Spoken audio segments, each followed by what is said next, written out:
Welcome to episode 250 of Angela Watson's Truth for Teachers.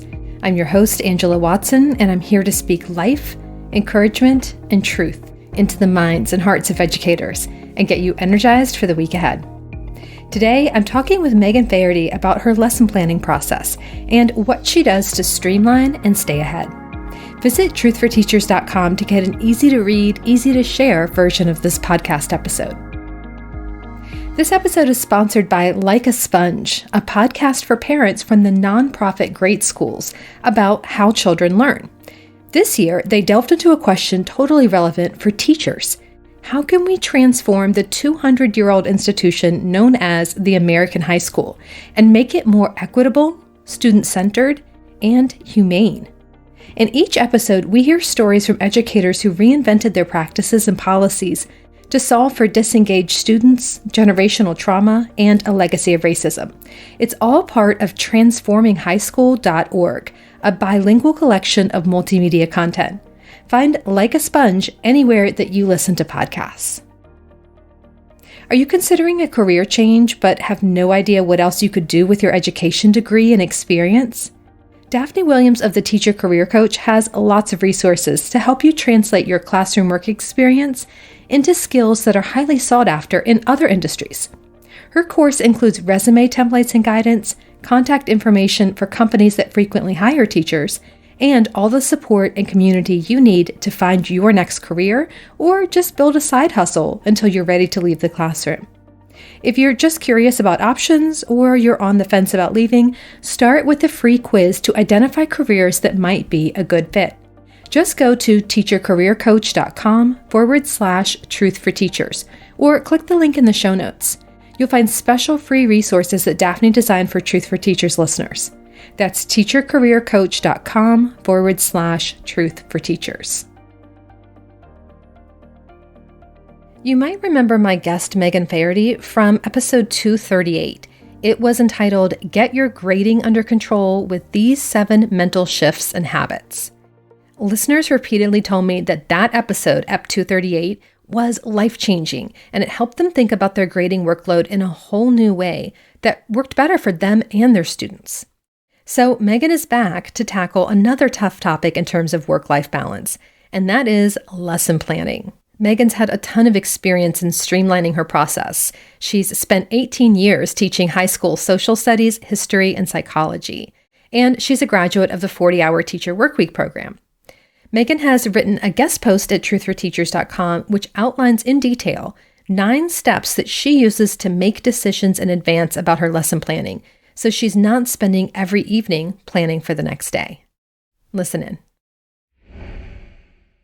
Hi, Megan. Thanks so much for coming back on the show to talk about lesson planning. Yeah, of course. I'm really excited to be here.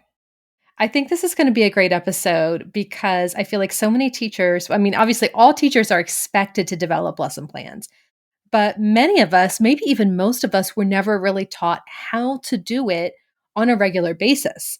Like I remember in college, writing 3-page lessons for something that would take 20 minutes, right? Which is not realistic. I never learned like a realistic day-by-day approach, just something that I would turn in to a professor.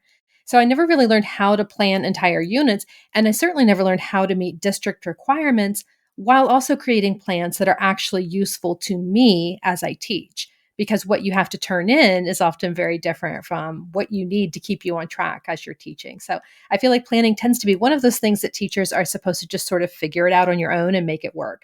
So I wanted to give listeners a sneak peek into the process that works for you so they don't have to reinvent the wheel. Okay, great.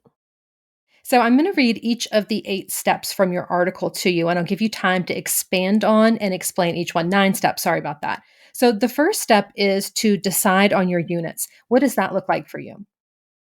So the units that you are teaching in your class, or this is the way that you're overall dividing your class throughout the year or organizing it. And it might be something that's dictated to you by a state or a district mandated curriculum or other program. So for some of the classes I teach, they're advanced placement classes, and they don't necessarily mandate what my units are, but my units are based on what I'm required to teach for that curriculum.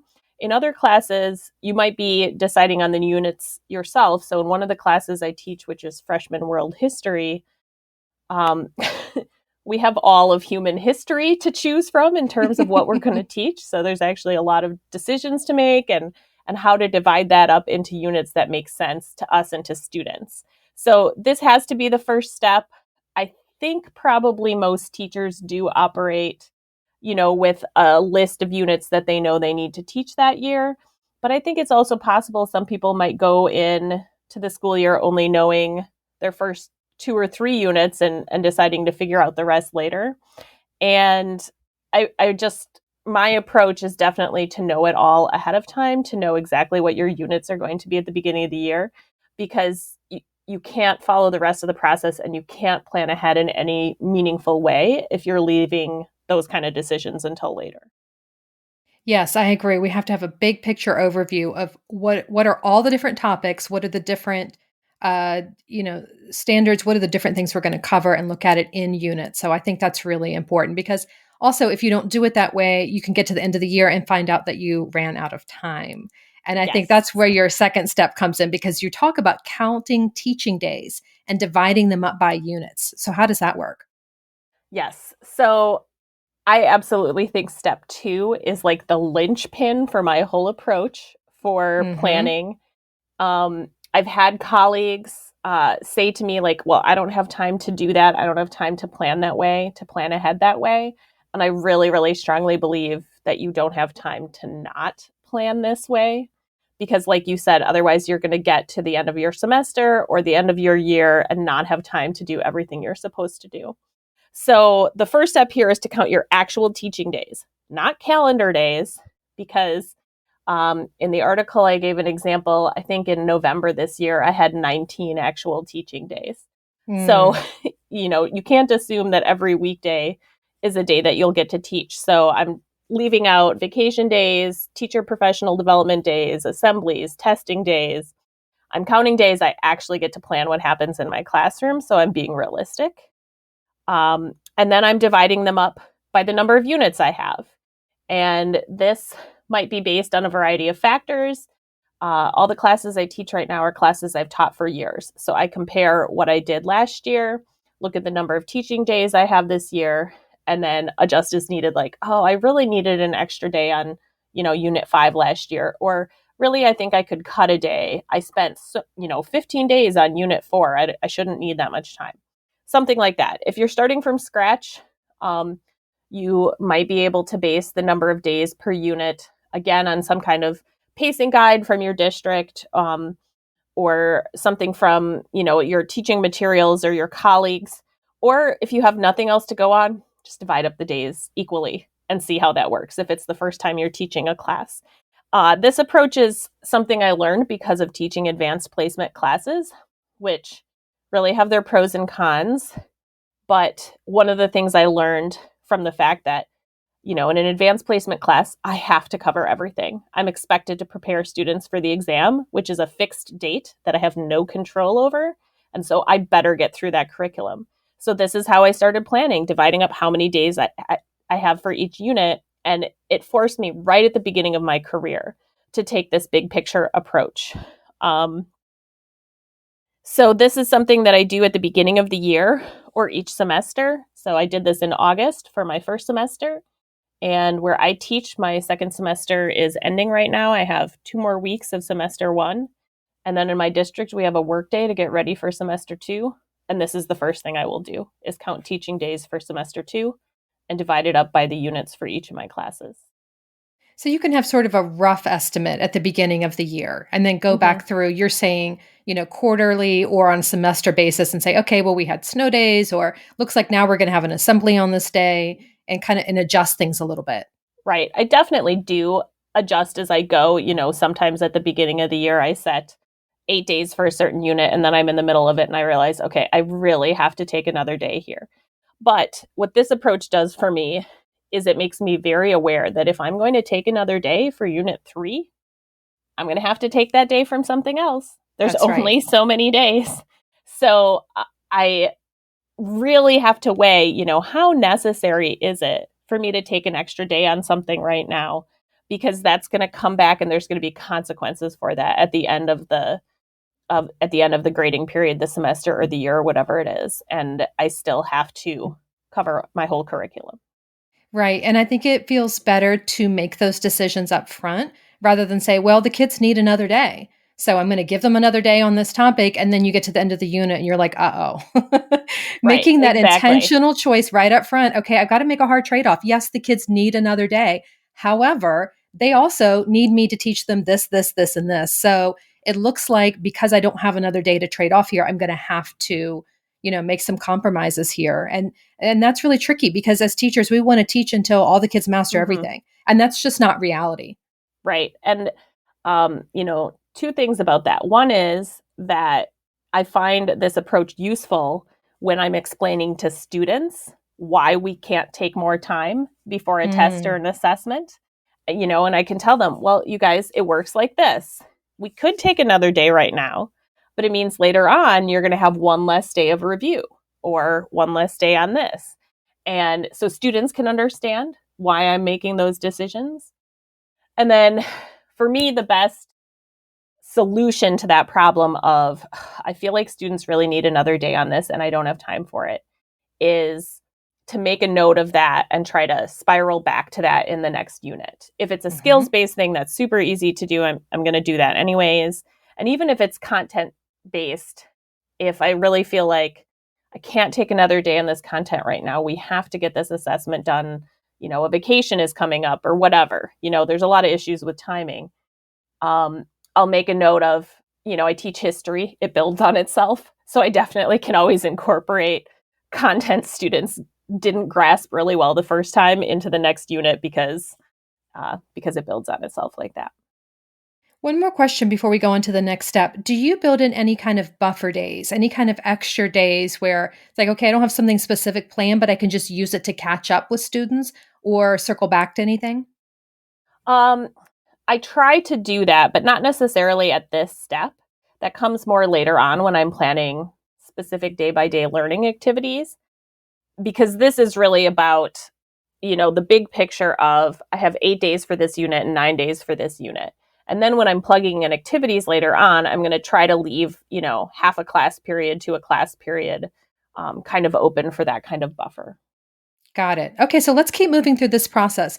The first step was to decide on your units. The second was to count your teaching days and divide them up by unit. Step 3 is to know your curriculum and identify the standards and learning targets for each unit. Right. So this is where you get into what specifically are we teaching, are we covering in each unit?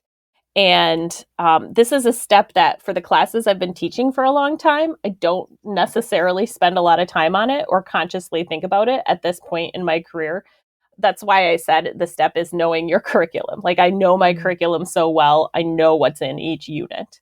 But when you're starting out, or if you're teaching a brand new class, or you have a new team member teaching a class that they haven't taught before, this is an important step to make explicit. It's essential for teams to make sure that you're on the same page and you all know which standards or which learning targets go with each unit. In my district, we're expected to have common assessments for common courses. So we don't have to teach the exact same thing every day, but we are expected to use the same assessment. And to do that in a fair way for our students, it means we all have to be really clear on what the standards and learning targets are for each unit. An obstacle that I run into and teams run into often at this stage is really about prioritizing. What are you going to prioritize for each unit? In social studies and history classes, our issue is often prioritizing content versus skills. We have to do both. And it often feels like we have to choose one or the other. How much time are we going to spend on each?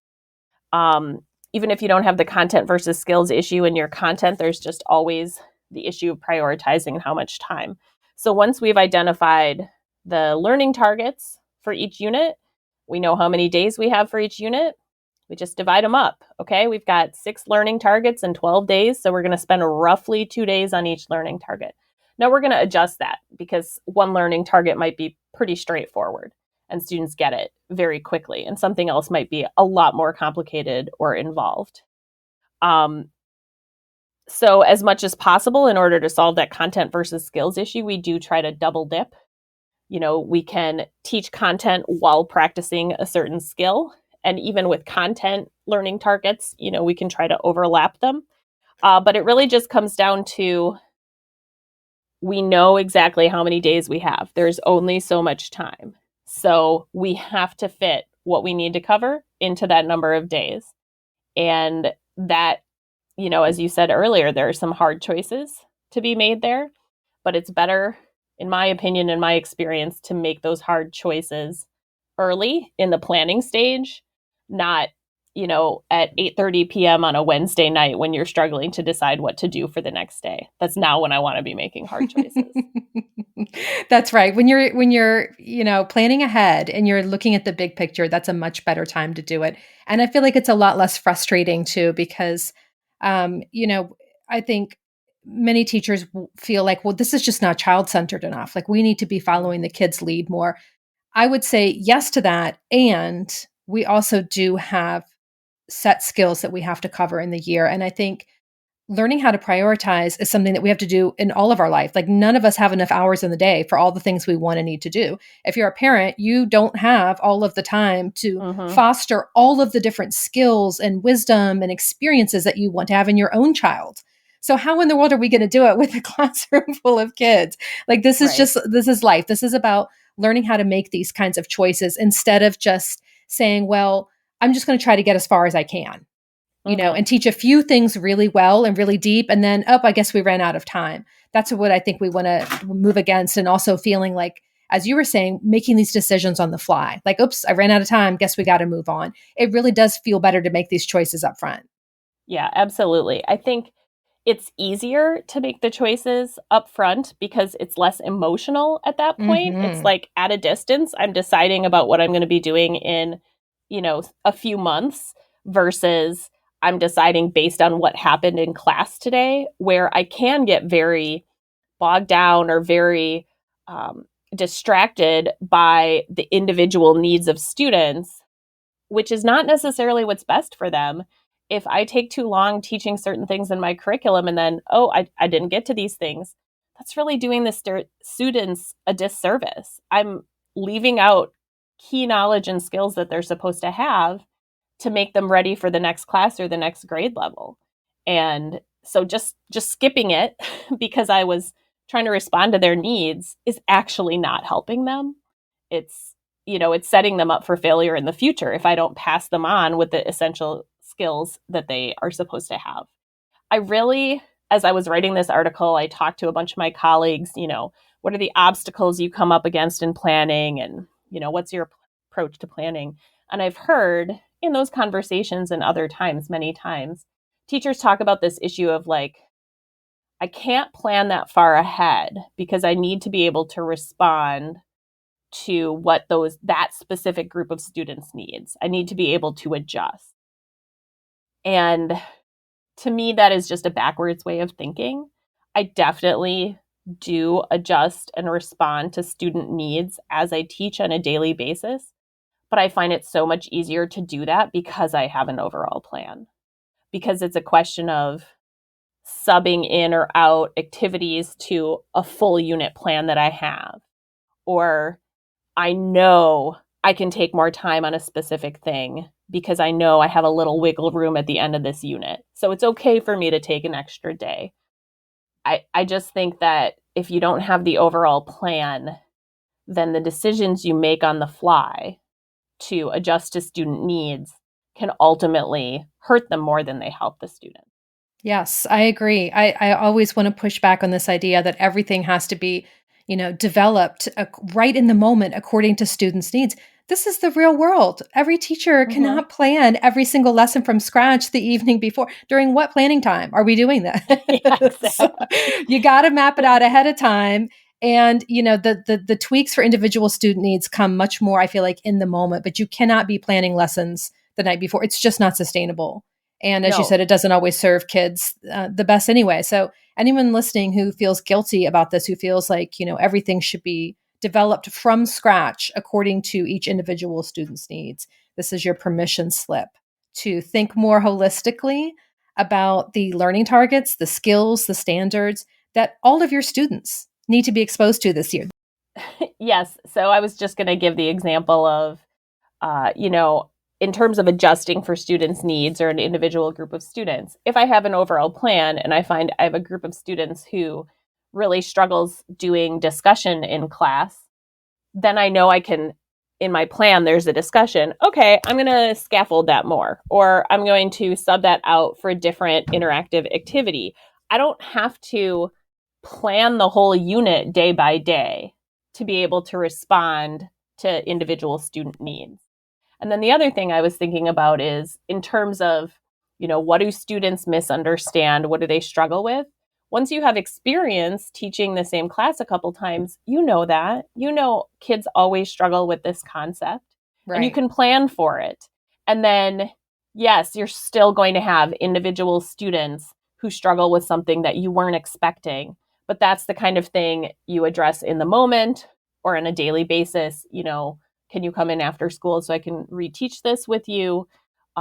You can still have your overall plan set ahead of time. Mm-hmm.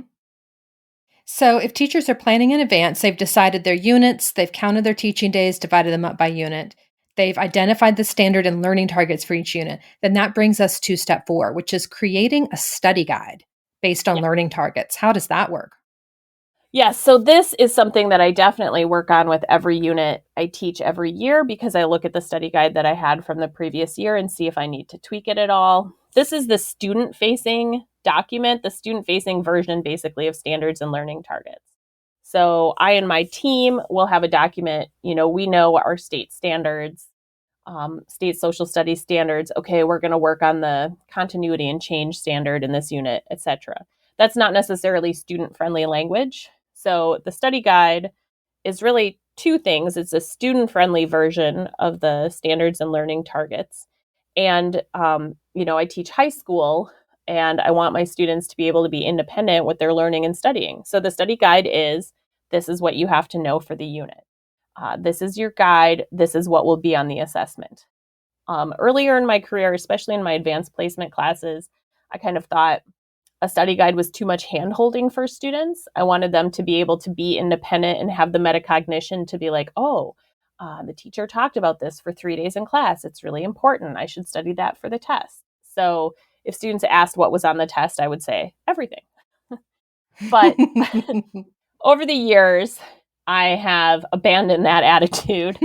And now I make a study guide for all my classes, including the advanced placement classes, because I actually think it is better at setting up students to be independent in their learning. So I'm not asking them to guess what they're supposed to learn. I'm telling them, here's what you're supposed to learn. And I really want them to use the study guide as a checklist, as a guide to do that metacognition throughout the unit. Ooh, we've covered this already. We covered this, but I still don't understand it. I better ask a question. I better go in for extra help. So I do know some teachers who think of the study guide. A study guide is something to give students the day or 2 days before a test or an assessment. But to me, I want it to be the guide of the entire unit. So I give it to them at the beginning of the unit and really do try to model those behaviors of, okay, get out your study guide. Which items have we covered already?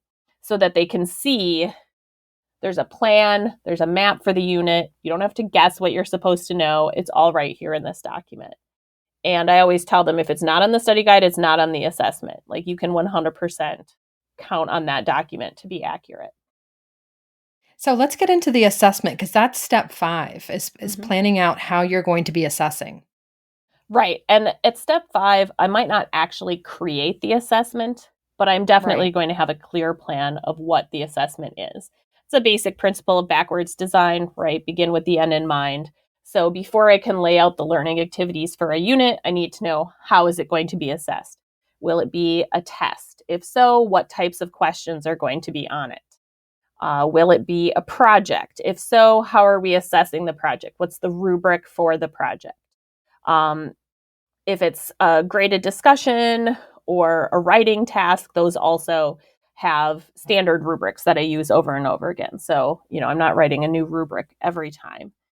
The assessment has to be determined at the beginning of the unit or How do you know if your learning activities are going to be valuable to prepare students for that assessment?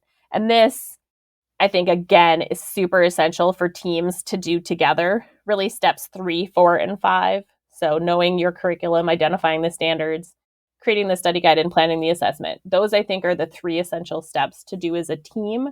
Again, and as I said, in my district, we're required to have common assessments across teams, but even if you're not, that outline of each unit, the essential things students are going to learn and how they're going to be assessed on it, that's really what should be in common across all teachers who teach the same course.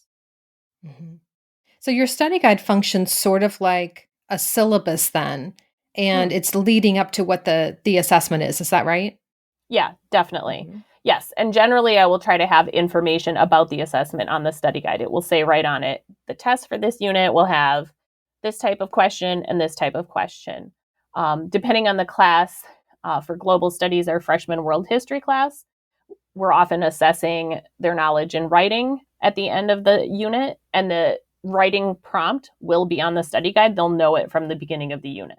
We're not trying to catch them not knowing something. We want them to be able to give a good answer to that question. So we tell them the prompt and work towards it through the entire unit. Love it. So step 6 is to begin collecting learning activities. Yes. So this is where we get into the nitty-gritty of planning and deciding what to do on a daily basis. And I think that for some teachers, this is where they start planning without laying in that groundwork ahead of time. And that is why, lots of teachers talk about over planning, like planning way too much, more than they can possibly do, or just spending tons of time, searching for different activities on the internet, or just are planning day by day. Every night they have to figure out what they're doing the next night. And I think all of that planning messiness comes from jumping right to finding activities to teach the topic without the structure, the big picture, and the groundwork of the first 5 steps. Mm-hmm. So all of that needs to happen first. For collecting learning activities, I start with what I did last year, assuming it's a class that I've taught before. And I might look at that and say, ooh, that didn't go well. I need to replace that with something. But a lot of the activities I might be like, yeah, I think that was good. Or, okay, I just want to tweak that a little bit. If I need to start from scratch, or if I need to replace something I did last year because it didn't go well, I start by brainstorming from my trusted resources. Like, there are certain websites I know have high quality materials for social studies, or some curricular materials I have in a print format that I would go to first. Okay, do they have something on this topic? Then I would go to my colleagues, if they're not already in this meeting with me, planning together. And then I would go to some online teacher groups I have, including the 40-hour club, and including some other teacher groups in Facebook. Those are the places I would look for ideas.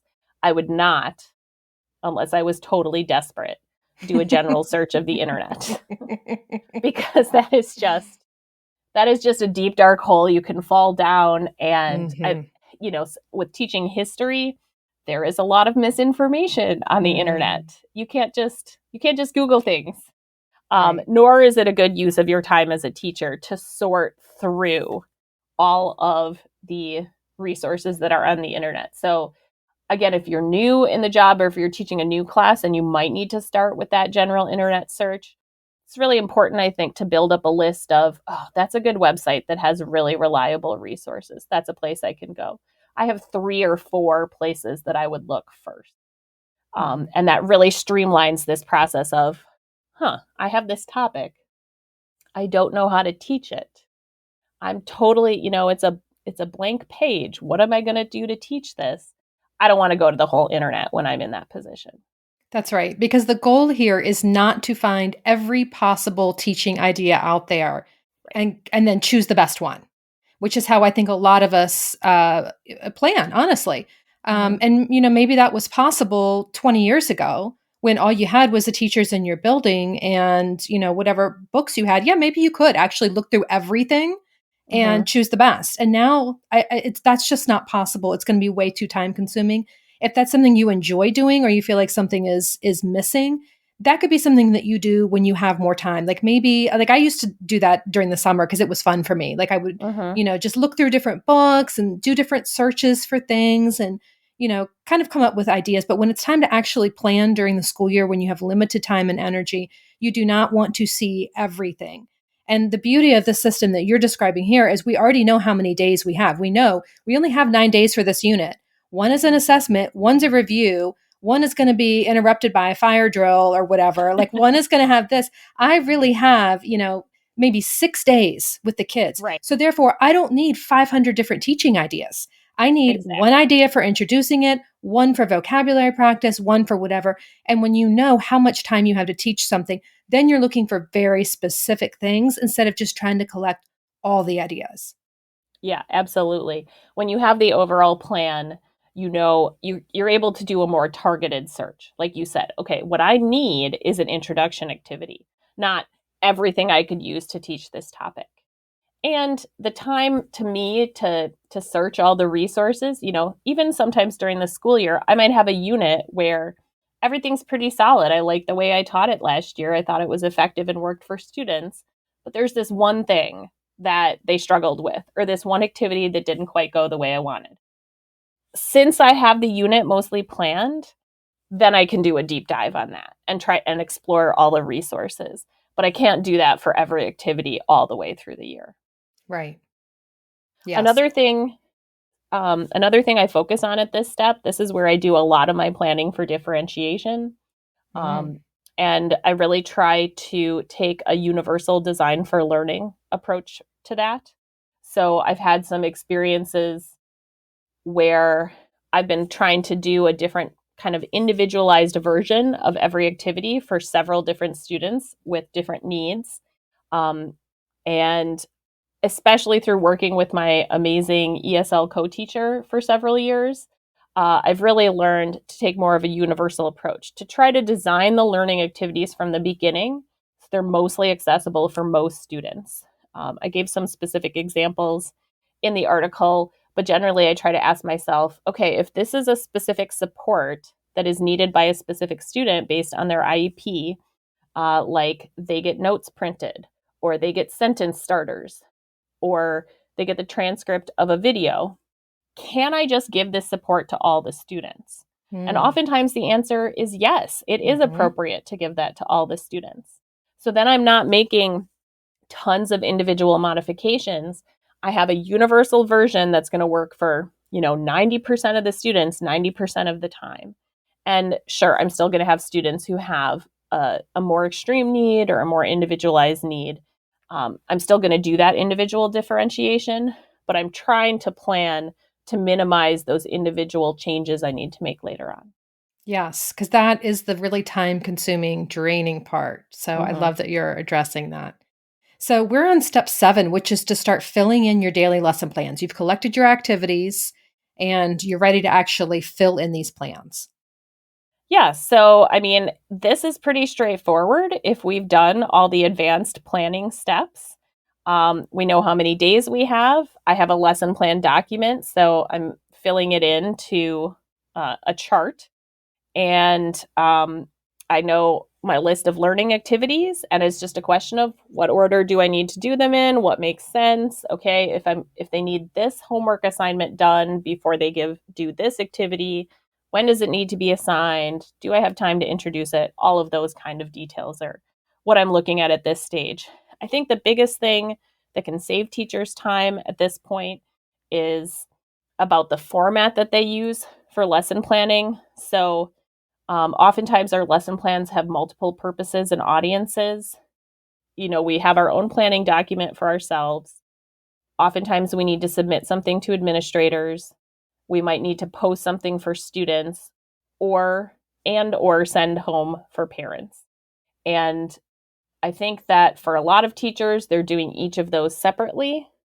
It's a different format. And so I really think it can save a ton of time if you can make your format work for all of those purposes. Now, it really depends on what your district requires from you and what they require you to submit to administration. for me, I don't have to submit something on a daily or weekly basis with standards or learning targets attached to it. I do have to post something for students and parents to see on our district website. So I have one format. It works for me for my planning, and it also works to show students and parents what's happening in my class. It is one document, and I don't have to reformat it or plug that same information into a different kind of document. It works for all the purposes, and it saves me a ton of time to do that. So, is filling in the daily lesson plans, is that something you're doing at the beginning of the unit, beginning of the week? Are you doing it on a day by day basis? When is the timing for that? I'm doing that at the beginning of the unit. I'm trying to Okay. plan the whole unit at a time because I know when Mhm. that unit needs to end. And so I'm trying to at least fill in the topic and the main activity for the day a unit at a time. I might Mhm. not have every detail of what is the intro activity I'm going to do that day. Um, or, I'm not actually creating the assignments at that moment. But when I have a new unit coming up, I sit down and I try to fill in the lesson plan document for the whole unit at once. Mhm. That's also the So, point. That's also go the ahead. point when I might make those adjustments. Like I might realize, okay, there's no way I'm going to get through this in these 8 days. I'm going to have to take another day for this unit, and try to build in some of that cushion time that we talked about earlier as well. Mhm. So, once your daily lesson plans are in, then we're on the day by day basis now because we're at step 8, which is prepping your materials. Or are you prepping for the whole unit at once? Not necessarily prepping. I mostly do on a weekly basis. Okay. So if I've got the whole unit plan and let's say it's about 2 weeks, that's pretty average for the length of a unit for me. Um, I've got the lesson plans laid out. And what I will do on Friday is look at Monday. What do I have to have ready for Monday? That's the main thing I want to get done every Friday is that when I leave the building on Friday, I'm ready to teach on Monday. I could walk Mhm. in 2 minutes before the bell rings and teach. Everything's copied, everything's posted, it's ready. If I have more time on Friday, I try to go further in the week, but then generally on Monday, I look at the rest of the week and I do the rest of the prep for that week. So, um, most of the time I can get that done on Monday. Sometimes that bleeds into Tuesday a little bit. But if I stick to that, it means I have Tuesday, Wednesday, and Thursday to do grading, meet with students, meet with colleagues, all of the other things, because I've basically got all my prep done. And that might sound unrealistic to people, but if you've done all the advanced planning and you've made all the decisions, the step of actually creating your materials is way more efficient. I'm not making decisions at this point about what to include. I've already made those decisions. I'm just Mhm. implementing the decisions I've already made. So it really is pretty efficient. The final step in your lesson planning process is something that we've talked about a little bit already, which is the reflection and the keeping notes for next year. Since you've taught the same classes, in the same school, you're able to, for more than 1 year, you're able to actually look back and see what's worked and what's not, and use that to inform your practice. And that's really powerful. How do you make time for that? What does that format look like for you? Mostly the format is comments in Google Docs. It's a feature I use a lot. So Perfect. my lesson planning document is a Google Doc, and then the materials I give students are almost all Google Docs because especially after the last couple of years, I'm doing everything digitally. Hmm. So I might make a comment in my lesson plan document that says, this took way too long, or next year add this. Or students, once I grade a test, I might see, gosh, they're still really struggling with this concept. So then I go to my lesson plan document and make a note. I need to rethink how I teach this concept, or I need to, build in more practice of this, or whatever it is. I also make comments directly in the assignments or the documents that I give students. So it might be, something like these directions weren't clear, or I might just make a note of how long something took. Um, that is a huge obstacle to planning, especially for new teachers, just not knowing how long things will take. And you just cannot be realistic about your planning when Hmm. you're guessing. So I do try to make notes when I'm doing a new activity and I really don't know how long it's going to take students to do. I'll try to make a note, okay, they finished this in one class period, or one class period was not enough, or, oh, they only needed 10 minutes to do this, and I thought it would take the whole class period. So I try to make notes about how long activities take. And then again, the key things that students misinterpreted in the directions or fail to understand or struggle to understand. And I wouldn't say I have a formal time set aside to do this. It's really just an inherent part of my process. When I guess the key thing is when I have the thought, they didn't understand this. This took too long. Oh, they did not understand these directions. I try to immediately take a note of it. So, I don't have a separate time set aside to do this reflection. I'm always doing it. But the key thing is to actually write down the thought I had about how I want to do it differently next year and to put it in a place where I will find it when I'm planning next year. So that's why I like to comment in the actual document or in my lesson plans, not in like a separate reflection document. Right. Because when I go back to plan next year, there will be a note from myself saying, change this. And I'll be like, oh yeah, I remember that now, but I never would have remembered it otherwise. That's right. So you need to write it down. You do, because that year comes by and every single time I would look at a note for myself and be like, I completely forgot about that. I'm so glad I write it down because I would not have remembered. Yeah, actually, this is reminding me right now, there's an activity I do in my psychology class that literally every single year after I have passed it out to students, because it's on paper, because I'm demonstrating a concept in psychology with a little experiment. After I pass it out to them, I remember I was going to number these. I meant to add numbers to this every single year, and I haven't written it down, so I haven't fixed it yet. Now I'm writing it down. I'm writing it down right now. Good for you.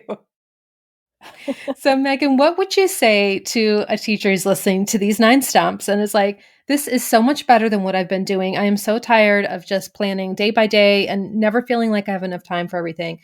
But right now it's the middle of the school year. I don't really want to wait and start fresh, in August. Like I can't wait. Like I want to try to implement at least a little bit of it this year and experiment with it, get really good at it, and then really use this process next year. What would you say would be a good first step or where to begin for a teacher who wants to switch to a process more like this? I think the place to start is with step 2. I'm assuming that if you're mid-year, you know what units you have to teach for the rest of the year.